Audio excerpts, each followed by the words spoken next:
हिमाचल महल आनंदमय हो गया। देवी पार्वती, गणेश और कार्तिकेय की विदा के समय हिमाचल में सभी भाव विभोर हो गए। देवांतक और नरांतक का स्वर सुनकर भगवान शिव को अदृश्य होता देख सभी चकित हो जाते हैं। सिंधु के दंडित होने का समाचार सुनकर इंद्र सूर्य देव को अपमानित करने के लिए आकाश में प्रकट होकर कहते हैं, भैया सूर्यदेव, आपने मेरी उपेक्षा करके अपने भक्त सिंधु दैत्य को अतुल्य शक्तिशाली होने का वरदान दिया, किंतु इसका परिणाम आपने भी देखा होगा। परम देव श्री महागणेश की कृपा से आज भी मेरा स्वर्ग सुरक्षित है। भविष्य में मुझे चुनौती देने की भूल कदापि न करना।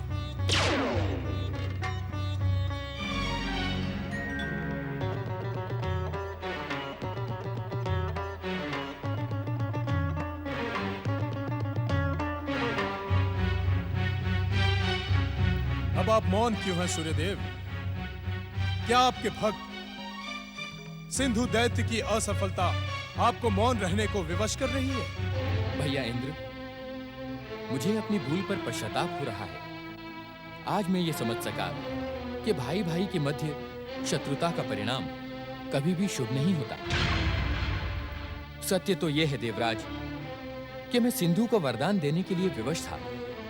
यदि तपस्या और आराधना का प्रतिफल न दिया जाए तो संसार में तपस्या और आराधना की परंपरा समाप्त हो जाएगी। जब सत्य की परंपरा का आपको ज्ञान है तो पश्चाताप क्यों? वरदान देते समय मैंने ये नहीं सोचा था देवराज कि एक असुर अपनी असुरता कभी नहीं छोड़ सकता। सिंधु ने मुझसे वरदान पाकर देवाधिदेव महादेव पर आक्रमण करने का दुस्साहस किया और श्री महागणेश के अवतार मयूरेश्वर ने उसे उचित दंड दिया। भैया सूर्यदेव, आपको अपमानित और प्रताड़ित करने के लिए मैं व्याकुल था, किंतु आपसे भेंट होने के पश्चात आपके विराट व्यक्तित्व से मेरा परिचय हो गया। आपने अपनी भूल मानकर भाई भाई के संबंधों को और दृढ़ कर दिया। मेरा प्रणाम स्वीकार करें। देवराज, स्वर्गाधिपति होने के कारण स्वर्ग पर आने वाले संकटों से सचेत रहना आपका परम कर्तव्य है, परंतु मुझे मेरे कर्तव्यों का भली भांति ज्ञान है। अब मैं वहीं जा रहा हूं जहां मेरा कर्तव्य मेरी प्रतीक्षा कर रहा है। मैं जानता हूं भैया इंद्र, मैं जानता हूं इस समय आप देवांतक और नरांतक की तपस्या में बाधा पहुंचाने जा रहे हैं, परंतु यह अनुचित है। आपका यह प्रयास कभी भी सफल नहीं होगा।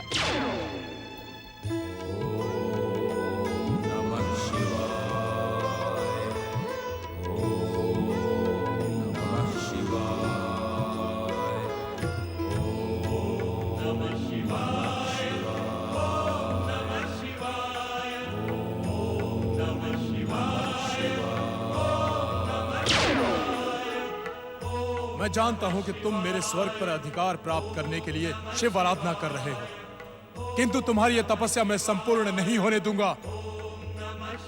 मेरा वज्र प्रहार सदा सदा के लिए तुम्हें नष्ट कर देगा। वज्र! सावधान इंद्र! ज्येष्ठ माता दीदी, आप यहाँ? तुम तो देवताओं के राजा हो इंद्र। नीति, धर्म और मर्यादा की रक्षा करना तुम्हारा कर्तव्य है। तपस्यारत तपस्वियों की हत्या करने की आज्ञा क्या तुम्हारा धर्म तुम्हें देता है? दुष्टता की ये शिक्षा दुष्ट देवताओं को किस नीति शास्त्र ने दी है? क्या तुम्हारी माता अदिति ने तुम्हें यही संस्कार दिए हैं? प्रश्न नीति, मर्यादा, धर्म, संस्कार का नहीं है माता। राजा और उसके राज्य के लिए भविष्य में जो संकट बने उसका अंत करना राजा का प्रथम कर्तव्य है। हाँ। किस कर्तव्य का स्मरण करवा रहे हो तुम? हाँ? अवसर मिलने पर भी अपने शत्रुओं को जीवित छोड़ना क्या उचित है? क्या इस भूल के लिए भविष्य इंद्र को क्षमा करेगा? भविष्य तुम्हें क्षमा करे अथवा ना करे, किंतु दैत्य माता दिति तुम्हें कदापि क्षमा नहीं करेगी। आपके क्षमादान की मुझे आवश्यकता नहीं है माता। देवांतक और नरांतक हमारे शत्रु हैं और शत्रु का अंत कर देना नीति सम्मत है। सावधान इंद्र, यदि तूने तपस्यारत देवांतक और नरांतक पर वज्र प्रहार करने की भूल की, तो मैं अपनी परम दैत्य शक्ति से तुझे इसी समय भस्म कर दूंगी। दैत्य शक्ति प्रकट हो।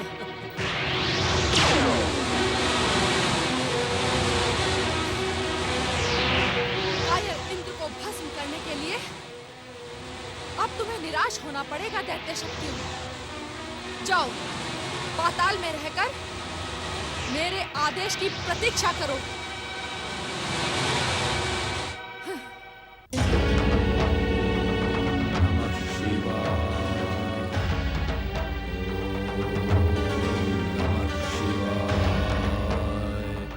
अपनी मूर्खता को विराम दो, देवांतक नरांतक।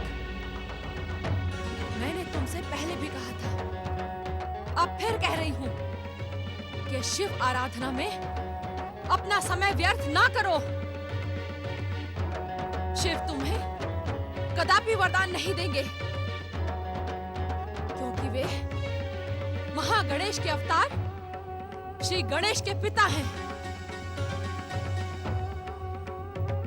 महागणेश ने पहले ही तुम्हारे लिए भविष्यवाणी कर दी थी कि उनका अवतार तुम्हारी मृत्यु का कारण बनेगा। इंद्र के वज्र से तुम्हारे जीवन की रक्षा करने वाली दैत्य माता दिति ही तुम्हारी शुभ चिंतक है। हाँ, तुम्हारी शुभ चिंतक है। उसकी आज्ञा मान लेने में ही तुम्हारा कल्याण है। अपनी तपस्या को विराम दो मूर्खों, शिव आराधना का त्याग करो।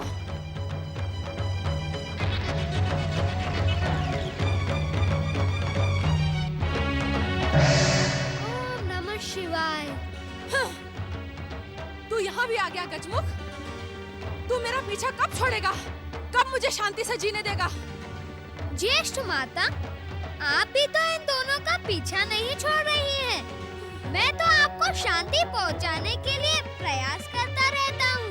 मैंने आपसे कितनी बार प्रार्थना की कि आप मेरी माता अदिति के साथ शांति पूर्वक रहें, परंतु आपके मन में तो नागिन जैसा क्रोध का विष भरा है। बहुत कट। उस नागिन जैसे विष के कारण ही आप पुनः क्रोधित हो रही हैं। अभी भी विलंब नहीं हुआ है ज्येष्ठ माता। मेरे साथ चलकर आप माता अदिति के आश्रम में सुख पूर्वक निवास करें। दुष्ट, हठी गजमुख, मैं तेरे हठ को भली भांति जानती हूँ। आज मैं तेरे हठ का उपचार करके रहूंगी। अभी अदिति पुत्र इंद्र भी अपनी मूर्खता का फल भोगकर यहाँ से कायरों की भांति अदृश्य हो चुका है। अब मैं तुझे तेरे हट के लिए दंडित करती हूँ। क्रोध को तो आपने अपने जीवन का आभूषण बना लिया है। मैं तो आपको भविष्य के लिए उचित परामर्श दे रहा हूँ। तूने दैत्य माता दिति को परामर्श देकर भयानक भूल की है। दुष्ट गजमुख, इसके लिए मैं तुझे कदापि क्षमा नहीं करूंगी। तुम किस किस को क्षमा नहीं करोगी दैत्य माता? सर्व पूज्य भगवान शिव से भी तुम द्वेष करती हो। इसी कारण इन दोनों को शिव आराधना छोड़ने के लिए कह रही हो, परंतु यह दोनों शिव आराधना कदापि नहीं छोड़ेंगे। इन्हें शिव आराधना छोड़नी ही होगी। मेरी आज्ञा मानकर इन्हें परम पिता ब्रह्मदेव जी की आराधना करनी ही होगी।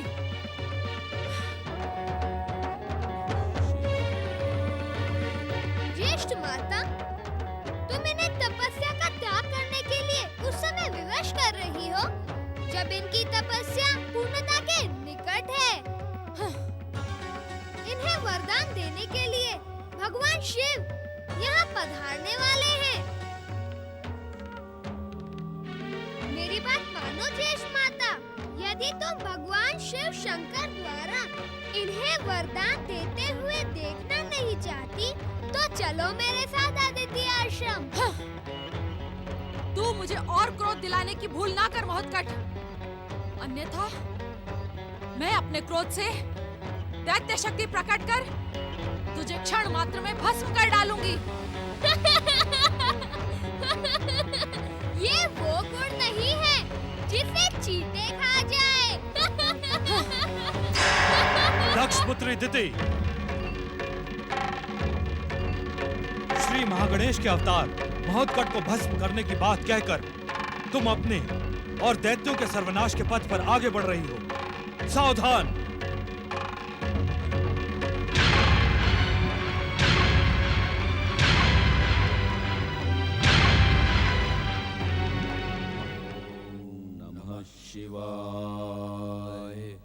आंखें खोलो देवांतक नरांतक, तुम्हारी निष्ठापूर्वक तपस्या ने मुझे यहाँ आने के लिए विवश कर दिया है।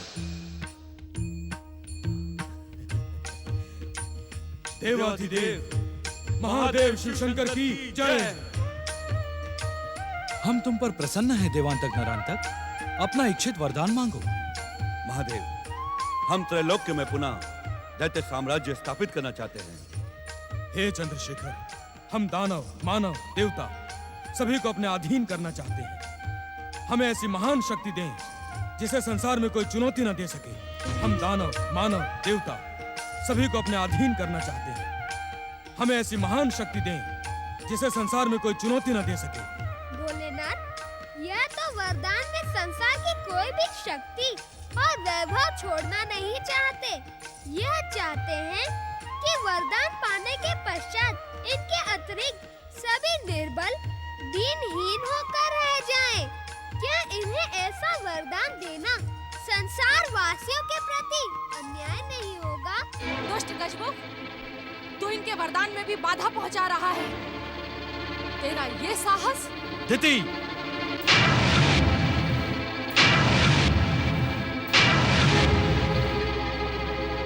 आपने हमें वरदान नहीं दिया महादेव। देवांतक नरांतक, हम तुम्हारी तपस्या से प्रसन्न हैं, परंतु हम तुम्हें ऐसा कोई वरदान नहीं देंगे जिससे संसार के सामने संकट जन्म ले। तुम्हें तुम्हारी तपस्या का फल अवश्य मिलेगा। कह दो इनसे, हमने जो मांगा है हमें वही चाहिए। इससे कम हम कुछ नहीं लेंगे। अन्यथा आप हमें वरदान दिए बिना ही यहाँ से लौट जाएं। ऐसा न कहो ज्येष्ठ माता, आपके कारण इन्हें कुछ भी प्राप्त नहीं होगा और निराश होकर यह दोनों अपने प्राण त्याग देंगे। देवांतक, नरांतक, आशुतोष भगवान शिव तुम्हें जो भी वरदान देंगे वह तुम्हारे हित में होने के साथ ही श्रेष्ठ होगा। तुम दोनों इनसे प्रार्थना करो कि हमें निराश न करें। जो हमारे योग्य हो वह हमें प्रदान करें। हम तुम्हें निराश नहीं करेंगे देवांतक नरांतक, और ना ही तुम्हारे प्रति कोई अन्याय करेंगे। हम तुम्हें अतुल्य असुर शक्ति के साथ इच्छानुसार रूप बदलने, असुर सेना प्रकट करने का वरदान देते हैं। वत्स नरांतक, आज्ञा महादेव। तुम्हारा अधिकार पृथ्वीलोक पर रहेगा। देवांतक, तुम स्वर्ग के अधिपति बनोगे, परंतु ध्यान रहे, यदि तुमने ऐसा कोई अन्याय और अत्याचार का आश्रय लिया तो तुम संहार के पात्र बन जाओगे। अरे मूर्खों, कम से कम शिव शंकर से अमरता का वरदान तो मांग लो। यदि अमरता का वरदान ना मिले तो कठिन मृत्यु का वरदान मांग लो। आशुतोष, यदि आप हम पर प्रसन्न हैं तो हमें ऐसा वरदान दें कि हमें देवता, दानव, मानव, त्रिदेव और त्रिदेवियों में कोई न मार सके। यदि आप हमें वरदान दें तो हम सदा आपकी महिमा का गुणगान करेंगे। तथास्तु।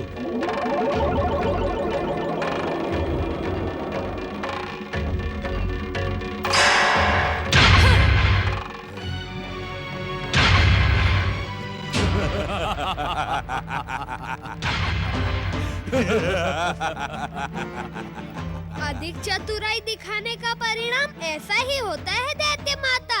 अर्थात परम देव श्री महागणेश दानव, मानव, देवता और त्रिदेवों में तो नहीं आते। अब उनके अवतारों के हाथों इनकी मृत्यु का मार्ग तो सरल हो गया ना। अभी भी समय है ज्येष्ठ माता, आप मेरे साथ अदिति आश्रम चले। दुष्ट गजमुख, तू मुझे बार बार अदिति आश्रम चलने को कहकर मेरा अपमान कर रहा है। अब आप चलना ही नहीं चाहती तो मैं यहाँ रुककर क्या करूँगा? प्रणाम, भगवान शिव आपके चित्त को शांति दे। स्वयं ही अदृश्य हो गया, अन्यथा मेरा क्रोध उसे उचित दंड देता। दैत्य माता दीदी, हमें इसी समय दैत्य गुरु के पास चलना चाहिए। अवश्य, इस शुक्राचार्य की मूर्खता के कारण ही दैत्य जाति को भयानक हानि हुई है। यदि तुम दोनों शिव आराधना ना करते तो मैं तुम्हें ब्रह्मा जी से अमरता का वरदान दिलवाती। अब इस शुक्राचार्य को प्रताड़ित करना ही होगा। चलो। ओम शिवाय नमः। ओम शंभुवाय नमः। ओम देवाधिदेवाय नमः। हे आशुतोष भगवान शिव शंकर, देवांतक और नरांतक ने आपकी आराधना करते हुए कठोर तपस्या की है। अब आप उन्हें इच्छित वरदान दें, यही मेरी आपसे विनम्र प्रार्थना है।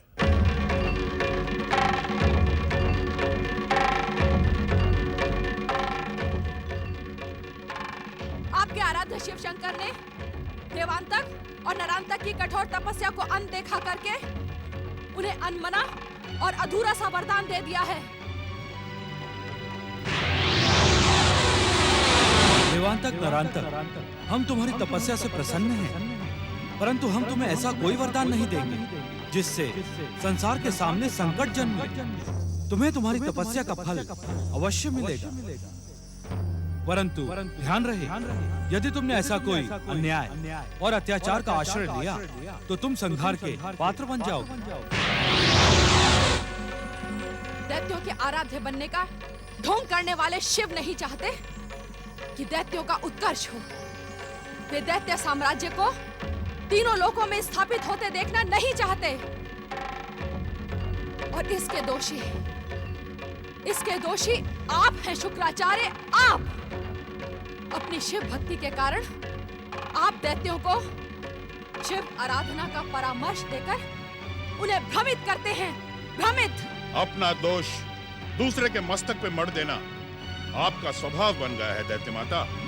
देवांतक और नरांतक महादेव से इच्छित वरदान अवश्य प्राप्त करते हैं, परंतु आपकी उपस्थिति ने शिव को क्रोधित कर दिया है। आपके कारण दैत्य जाति की भयानक हानि हुई है। दैत्य जाति आपको कदापि क्षमा नहीं करेगी। आप अपने क्षमादान की चिंता करें शुक्राचार्य। अब वो दिन दूर नहीं जब भोले भाले असुर और दैत्य अपने दैत्य गुरु को दैत्यों का बैरी समझने लगे। आपकी प्रेरणा से ये कपोल कल्पित असत्य यदि प्रसारित हो भी गया तो सत्य के एक ही झटके से वह चरमराकर ढह जाएगा। दैत्य गुरु शुक्राचार्य दैत्यों के सच्चे हित चिंतक है। दैत्य जाति का उत्कर्ष और कल्याण यही मेरे जीवन का एकमात्र उद्देश्य है। सूर्यदेव इंद्र को सावधान करते हैं। दिति इंद्र को प्रताड़ित करती है। श्री गणेश दिति को सत्य का ज्ञान कराते हैं। देवांतक और नरांतक भगवान शिव का वरदान प्राप्त करते हैं। शुक्राचार्य दिति को शिवाराधना का परामर्श देते हैं।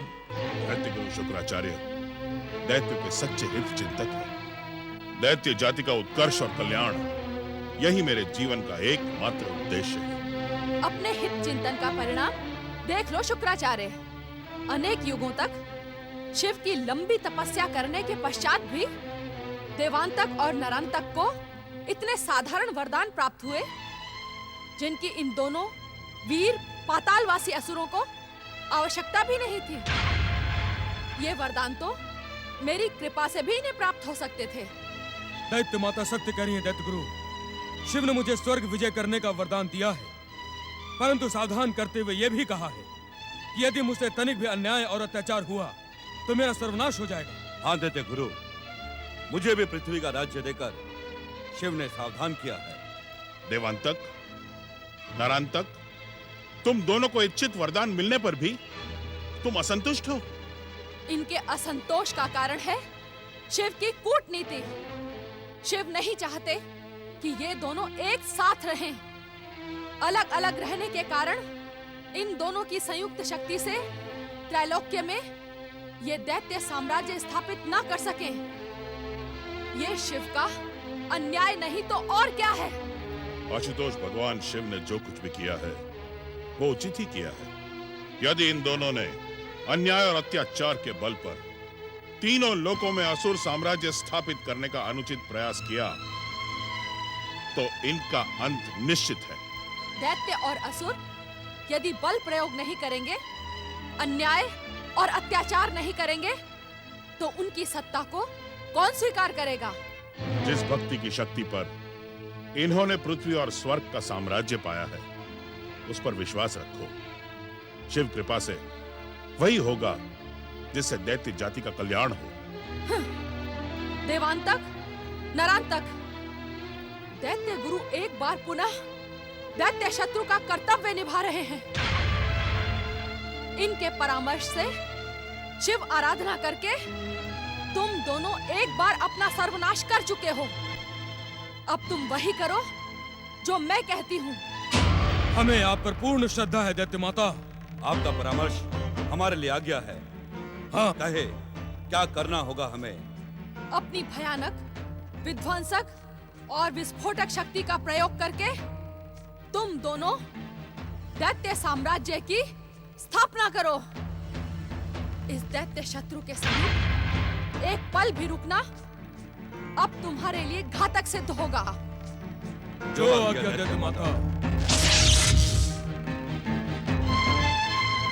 दैत्यों के आराध्य भगवान शिव ने अपने वरदान से श्री महागणेश के अवतारों के हाथों इनकी मृत्यु को टाला था, परंतु आपके अभिमान के कारण इनकी मृत्यु कितनी निकट आ गई है। पश्चाताप के अश्रु बहाने के अतिरिक्त अब तुम्हारे पास कुछ भी शेष नहीं है शुक्राचार्य। अब तुम इस पर्वत गुफा में रहकर अपने शिव को प्रसन्न करने का मूर्खतापूर्ण प्रयास करते रहो। शिव शिव शिव शिव शिव शिव शिव भक्ति और शिव आराधना का रहस्य और परम आनंद आप क्या समझेगी दैत्य माता? आप पर तो प्रतिशोध और प्रतिरोध का लेप चढ़ा हुआ है। सत्य को पहचानने की शक्ति अब खो चुकी है। इस गुफा में बैठकर शिव को पुकार पुकार कर सत्य को पहचानते रहो शुक्राचार्य। असुर और दैत्य जाति को अब तुम्हारी तनिक भी आवश्यकता नहीं है। देवांतक और नरांतक की विजय की भूमिका अब मैं बनाऊंगी। दैत्य माता दीति, जिस प्रकार आपने अपने मिथ्या अभिमान का हलाहल विष अपने पौत्र तारकासुर को पिलाया था, उसी प्रकार आप देवांतक और नरांतक के मन में भी विष खोल रही हैं। इसका परिणाम दैत्य जाति को चुकाना होगा। अब इन दोनों की मृत्यु परम देव श्री महागणेश के अवतार के हाथों निश्चित है। ओम नमः शिवाय। नहीं नहीं नहीं, यदि भगवान शिव ने देवताओं के ऐश्वर्य को धूल में मिलाने के लिए दुष्ट देवांतक और नरांतक को वरदान दिया है, तो हम कायरों की भांति अपना मुंह छुपाकर यहाँ वहां नहीं घूमेंगे। हम अपनी शक्ति से दैत्यों को पराजित करके ही रहेंगे। क्षमा करें देवराज, देवांतक और नरांतक की महाविस्फोटक शक्तियों को अब शिव कृपा प्राप्त हो गई है। उनका विरोध करना देवताओं के हित में ना होगा। यदि हमारे भीतर आत्मविश्वास है तो शत्रु की शिव कृपा हमारा बाल भी बांका नहीं कर पाएगी। दैत्यों को हम स्वर्ग में प्रवेश नहीं करने देंगे। परंतु देवराज, वरदानी दैत्य शक्ति के सम्मुख देवताओं की पराजय तो... आप तो युद्ध से पूर्व ही पराजय की रूपरेखा बनाने लगे। लज्जा आती है तुम्हें देवता कहते हुए। वरुण देव। आज्ञा देवराज। इसी समय जाकर देव सेना को सचेत करें। दैत्य सेना के विरुद्ध युद्ध करने के लिए आवश्यक अस्त्र शस्त्र से सुसज्जित करें। जो आज्ञा देवराज, परंतु... अब किसी किंतु परंतु की आवश्यकता नहीं है। देवराजेंद्र युद्ध की घोषणा कर चुके हैं। इस युद्ध में दैत्यों को पराजित करना देवताओं का कर्तव्य निश्चित हो चुका है। अब इस निर्णय में किसी भी विचार की संभावना नहीं है। जैसी आपकी इच्छा देवराज।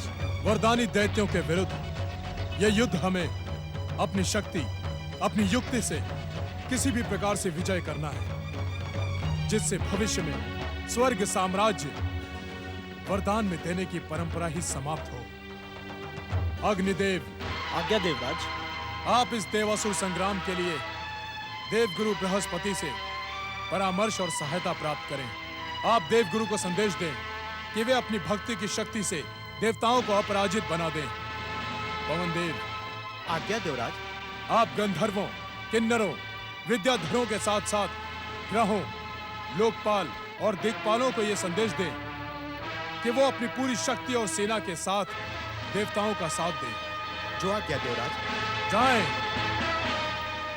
और इसी समय युद्ध का बिगुल बजाएं और बिगुल के स्वर कैलाश तक अवश्य पहुंचने चाहिए।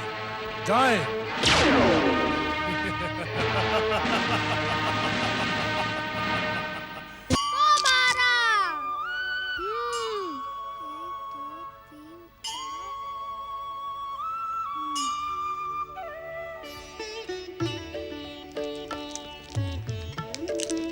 माता, अब आप खेलो। पौ 12।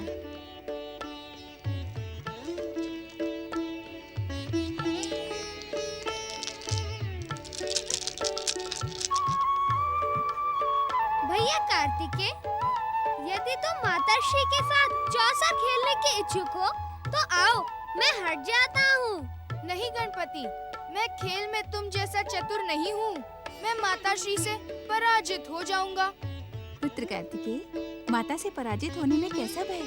यदि मन हो तो आओ, खेलो। नहीं माताश्री, आपसे पराजित होने का कोई भय नहीं है। भय तो इस गजानन के परिहास का है। ये ना तो किसी से पराजित होता है, अपनी पराजय को निकट देखकर दिव्य शक्तियों का प्रयोग करने लगता है और दूसरों की पराजय के समय व्यंग करने का अवसर कदापि नहीं चूकता। ऐसी बात है तो मैं गजानन को कक्ष के बाहर भेज देती हूँ। नहीं नहीं माताश्री, इसकी आवश्यकता नहीं है। आपका और गणपति का खेल देखने में जो आनंद आ रहा है वो खेलने में नहीं आएगा। तुम धन्य हो कार्तिकेय, तुम्हारी यही प्रतिभा तुम्हें एक दिन संसार के सर्वोच्च शिखर पर पहुंचा देगी। कौन सी प्रतिभा माता? गणपति, जीवन में वक्ता बनने से अधिक कठिन होता है श्रोता बनना। प्रदर्शक बनने से अधिक कठिन होता है दर्शक बनना, क्योंकि श्रोता और दर्शक के भीतर धैर्य और संयम सबसे अधिक मात्रा में होता है। सफलता धैर्य और संयम को ही मिलती है।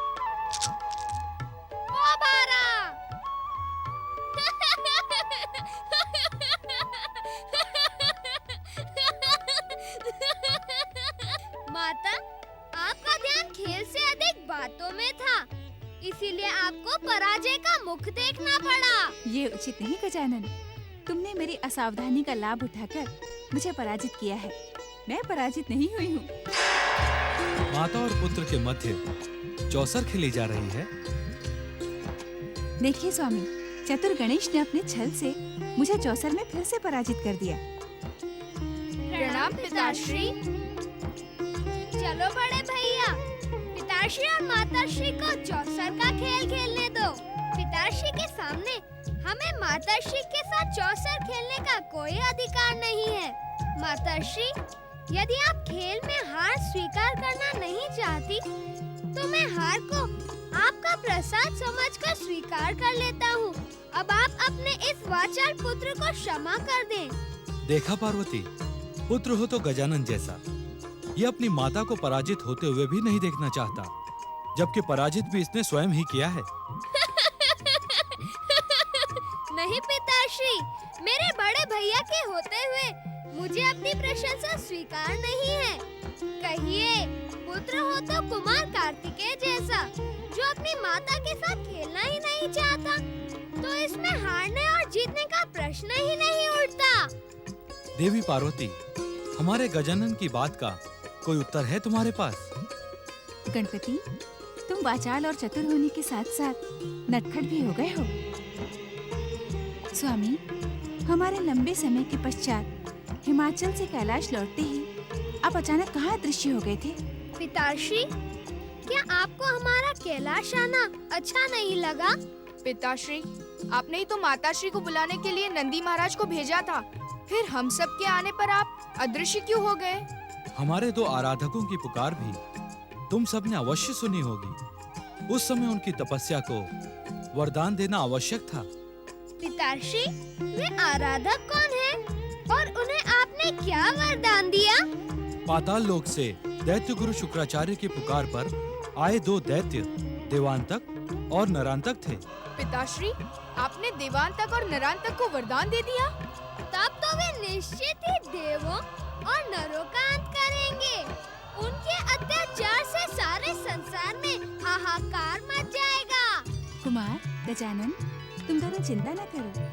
महादेव दैत्यों के अंत का उपाय उन्हें वरदान देने से पहले ही निश्चित कर देते हैं। पिताश्री, आप जिसका अंत पहले से ही निश्चित कर लेते हैं, उसे वरदान ही क्यों देते हैं? कुमार, तपस्वी को वरदान देना ना एक परंपरा है, अपितु विधि का निश्चित विधान है। यदि तपस्वी को उसकी तपस्या का प्रतिफल ना मिले तो जप तप की परंपरा समाप्त हो जाएगी। क्षमा करें पिताश्री, बड़े भैया का प्रश्न कुछ और था। जिसका अंत पहले से ही निश्चित हो, उसे वरदान क्यों दिया जाए, यही पूछा था ना बड़े भैया? पुत्रों, दुष्ट दैत्यों को तपस्या का प्रतिफल और वरदान देने के पीछे एक परम पावन भावना होती है। अपने आराध्य से वरदान की कृपा पाकर उसकी भक्ति दृढ़ हो जाए, दुष्कर्मों को छोड़कर वो सत्कर्मों की ओर प्रवृत्त हो। परंतु प्रायः ऐसा होता नहीं। इसीलिए दैत्यों को वरदान देने से पूर्व उनके अंत का निर्णय निश्चित कर दिया जाता है। पिताश्री, आपने दुष्ट देवांतक और नरांतक के अंत का क्या उपाय निश्चित किया? उन दोनों का वध कौन करेगा पिताश्री? श्री महागणेश के अवतार के हाथों अत्याचारी देवांतक और नरांतक का अंत होगा। वही उस अवतार का प्रमुख उद्देश्य है। अब तुम दोनों अपनी बातों को विराम दो और हमें चौसर खेलने दो।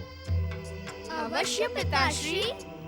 चलो भैया, हम लोग भी बाहर चलकर किसी खेल का प्रबंध करते हैं।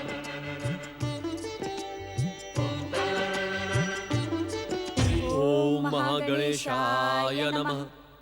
ओम परम देवाय नमः। ओम विश्ववरदाय नमः। ओम महागणेशाय नमः। ओम परम देवाय नमः।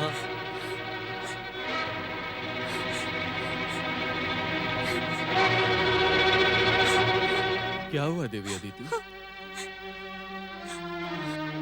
स्वामी, कितने निष्ठुर है परमदेव श्री महागणेश। मुझे महत्कट जैसा महान पुत्र प्रदान करके उन्होंने उसे अपने पास बुला लिया। ये आप क्या कह रही हैं देवी अदिति? शांत हो आप। अब मैं शांत नहीं रह सकती स्वामी। महत्कट के बिना मैं एक पल भी जीवित नहीं रहना चाहती। मैं इसी समय इस पर्वत शिखर से छलांग लगाकर अपने जीवन का त्याग कर दूंगी। देवी अदिति, आप तो धैर्य की माता हैं। परम देव श्री महागणेश की दयालुता पर संदेह न करें। ये अवश्य ही उनकी कोई लीला होगी। नहीं स्वामी, यदि परम देव की ये लीला होती तो अखंड आराधना से प्रसन्न होकर वे अवश्य ही हमें अपनी लीला का संकेत देते। ऐसा भी तो हो सकता है देवी कि वे हमारे धैर्य की परीक्षा लेने के लिए ऐसा कर रहे हो। नहीं स्वामी, परम देव श्री महागणेश की भक्तिन के रूप में मुझे उनकी हर परीक्षा स्वीकार है, परंतु महत्कट की माँ के रूप में मुझे कोई परीक्षा स्वीकार नहीं। यदि मेरे मातृत्व में त्रुटि है, यदि मेरा मातृत्व लांछित है, तो मेरा पुत्र लौट कर ना आए। धैर्य धारण करें देवी अदिति। अपनी अधीरता और व्यग्रता को छोड़कर सच्चे मन से परम देव श्री महागणेश से प्रार्थना करें। वे अवश्य हमारी प्रार्थना स्वीकार कर लेंगे देवी अदिति। नहीं स्वामी, अब मैं एक क्षण भी प्रतीक्षा नहीं करूंगी। अब परम देव श्री महागणेश को इस बात का निर्णय करना ही होगा कि मेरी भक्ति सच्ची है अथवा नहीं। मेरा मातृत्व श्रेष्ठ है अथवा नहीं। देवी अदिति, स्वामी, मैं प्राणायाम द्वारा अपने श्वास को रोक लूंगी। मेरी साधना तक यदि महोत्कट लौट कर नहीं आया तो मैं अपनी कुंडलिनी जागृत करके अपने प्राण त्याग दूंगी। देवी अदिति, देवी अदिति, मैं आपको भक्ति योग से हठ योग की ओर जाने नहीं दूंगा। देवी अदिति, देवी अदिति, मेरी बात सुनिए। देवी अदिति, हे परम देव श्री महागणेश, हे विश्व को वरदान देने वाले परम देव, यदि एक क्षण के लिए भी मैंने आपकी सच्ची भक्ति की है तो हमारी रक्षा करे प्रभु, हमारी रक्षा करे प्रभु, हम पर कृपा करे परम देव।